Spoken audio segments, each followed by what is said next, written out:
হে জগতবাসী, আজ আমি শামীম আলী চিশতি আপনাদের সামনে একটি আলোচনা নিয়ে আসলাম। সেই আলোচনাটি হবে যে একটা কথা বলা হয় যে মহাবিশ্ব ব্রহ্মাণ্ডে যা কিছু আছে তা এই মানব বাণ্ডে আছে। তো এই মানব বাণ্ডে যে আছে এটা কিন্তু আমরা শুনেই এলাম, কিন্তু দেখলাম না তো।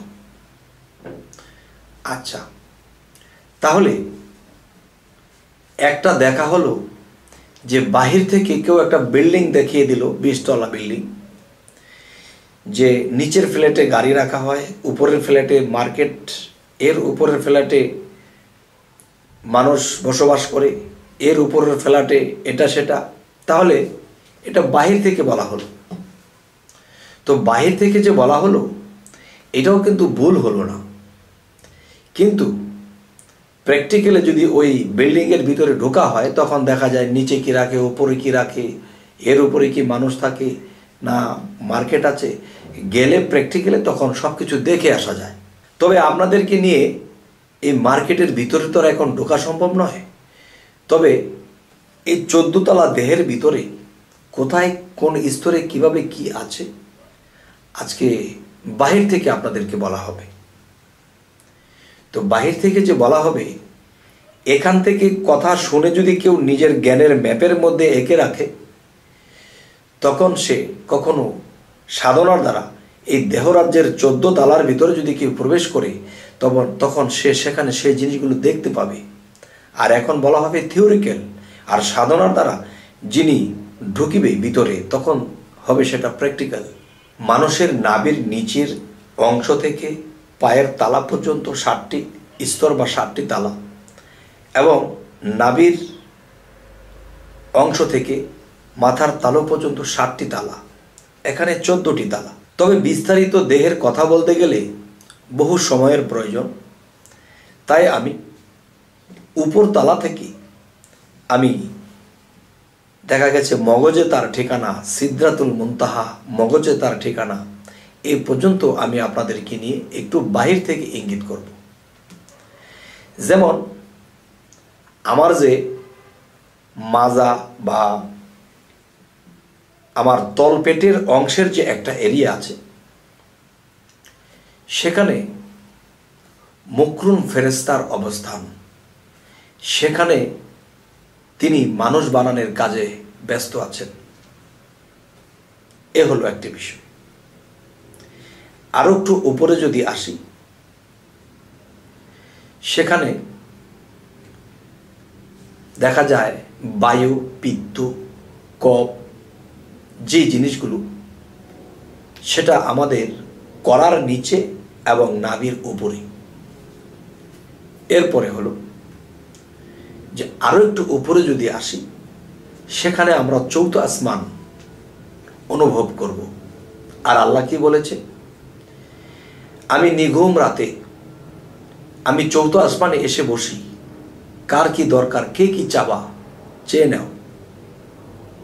তাহলে মহাবিশ্ব ব্রহ্মাণ্ডের মধ্যে যদি 4th আসমান বাদ 4টা স্তরে 4 নম্বর আসমানে আল্লাহ যদি সিংহাসনে এসে বসে থাকে, তাহলে আল্লাহ কিন্তু এটাও বলেছে যে আমি মুমিনের কালবের সিংহাসন আমার, আর সেই সিংহাসনে বসে আমি ফয়সালা করে থাকি, যার যা দরকার তা দিয়ে থাকি। যারা মুর্শিদ ধরেছে তারা মহাবিশ্বে খুঁজবে না, নিজের কালবে 4th আসমানে এই এরিয়ার মধ্যে আল্লাহকে খুঁজে নেবে এবং আল্লাহ সেখানে বসে ফয়সালা দিয়ে যাবে। তো সমস্ত স্তরের কথা ইউটিউবে এভাবে বলা যায় না, তবু যতটুকু পারা যায়। তো আরো একটি বিষয় হলো যে শর্ট করে উঠে যাব উপরে। যেমন আমরা বলা হয় লৌহে মাহফুজ, এবং বলা হয় সিদরাতুল মুনতাহা, এবং বলা হয় আরশে আজিম। আরশে আজিম আল্লাহর বাড়ি, আর কাল্ব 4th আসমান, এখানে আল্লাহর অফিস রুম, এখানে আল্লাহ বসে কার কি লাগে সমাধা করে দেয়। আর আল্লাহর বাড়ি মগজে তার ঠিকানা, যাকে সিদরাতুল মুনতাহা বলা হয়, যাকে আরশে আজিম বলা হয়। তাহলে সেই আরশে আজিমটি কোথায়? সেই আরশে আজিমটি হলো সেই মগজে তার ঠিকানা। হে জগতবাসী, আজকের যে আলোচনাটি, এই আলোচনাটির মূল উদ্দেশ্যই ছিল যে সিদরাতুল মুনতাহা মগজে তার ঠিকানা, আরশে আজিম সেখানেই আল্লাহর আস্তানা। তো আমাদের জালালউদ্দিন খাঁ, তিনি আমার চাচা গুরু, তিনি একটা কথা বলেছেন যে সিদরাতুল মুনতাহাপুরে মগজে তার ঠিকানা, যাইতে আসা জানি না বিধি নিবি কিনা, তবে সেখানেও মানুষ যায়, আল্লাহ সেখানে তাকে নেয় যদি কেউ সে পবিত্র হতে পারে। তাই আল্লাহ কোরআনে কিন্তু বলেছে যে নিজেকে পবিত্র করলো তিনি সফল কাম। তাহলে নিজেকে যে পবিত্র করলো সে যদি সফল কাম হয়, তাহলে পবিত্র করতে দুইটা বস্তু। একটি পবিত্র হলো আমরা পানি দ্বারা নিজের দেহটাকে পবিত্র করতেছি, আরেকটা পবিত্র হলো নিজের আত্মাকে পবিত্র করা। যদি আমার আত্মা পবিত্র হয়, তাহলে ইহকাল আর পরকালে থাকবে না আমাদের ভয়, অবশ্যই আমাদের হবে জয়। তবে শামীম আলী চিশতি আপনাদেরকে এই কথাগুলো খুব জোর গলায় কয়, যদি কেউ আল্লাহর মন মতো পবিত্র হয়। তবে হে জগতবাসী, নিজেকে পবিত্র করতে হলে আমরা একা একা কখনোই পারবো না, অবশ্যই আমাদের একজন কামেল মুর্শিদের কাছে যেতে হবে। আর আল্লাহ বলেছে যে ওসিলা ছাড়া আমি কিছু করি না। এবং কোরআনের দিকে যদি লক্ষ্য করি, সূরা কাহাফ, সূরা ফাতা, এবং সাধনার কথা যদি আমরা লক্ষ্য করি, সূরা ইনসিরা, সূরা সাফাত, এই সূরাগুলোর মধ্যে আল্লাহ সাধনার কথা বলেছে, মুর্শিদ ধরার কথা বলেছে।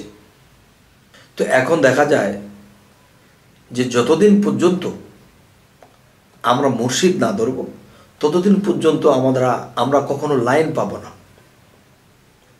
তো লাইনটা পাইতে হলে আমাদের একজন কামেল মুর্শিদ ধরতে হবে। কারণ আল্লাহ বলেছে কি, হে রাসূল আপনার হাতে আমার হাত। আর রাসূল বলেছে কি, আমি বেলায়েতের যুগে দেহ ত্যাগ করে চলে যাব, আমি বেলায়েতের যুগে থাকবো না। থাকবে কারা?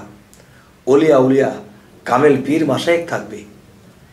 তখন সেই কামেল পীর মাশায়েখের হাত আমি রাসূলের হাত, আর আমি রাসূলের হাত আল্লাহর হাত। আর সেই হাত ধরে যিনি হবে বায়াত, তার আর কখনোই ভয় থাকবে না, আল্লাহ নিজে তার জামিন হয়ে যাবে। কেন আল্লাহ জামিন হবে? কেন জামিন তো হবে মুহাম্মদ সাল্লাল্লাহু আলাইহি সাল্লাম। আল্লাহ হবেন কেন? তখন আল্লাহর হাত আর মুহাম্মদ সাল্লাল্লাহু আলাইহি সাল্লামের হাত, দুই হাত থাকবে না, এক হাত হয়ে যাবে। তবে হে জগতবাসী,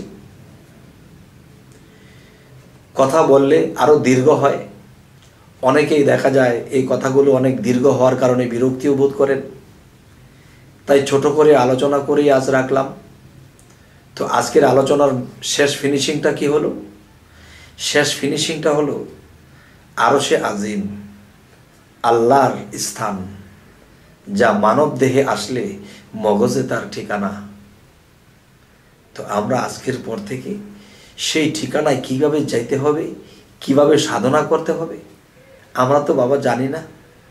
আমাদের মুর্শিদের কাছে গেলে সেই সাধনাগুলো যদি আমরা করি, তাহলে আমাদের আত্মার উদ্ধার হয়ে যাবে, আল্লাহর সাথে একাকারে বিলীন হয়ে যাব। তো আজ এই কথাগুলো বলে রাখবো। তবে আমাদের চ্যানেলের আলোচনা যদি আপনাদের ভালো লাগে তো অবশ্যই সাবস্ক্রাইব করুন। পরবর্তীতে বাকি ভিডিওগুলো আপনারা পেয়ে যাবেন। তো আজ এ বলে রাখবো। আল্লাহ হাফিজ।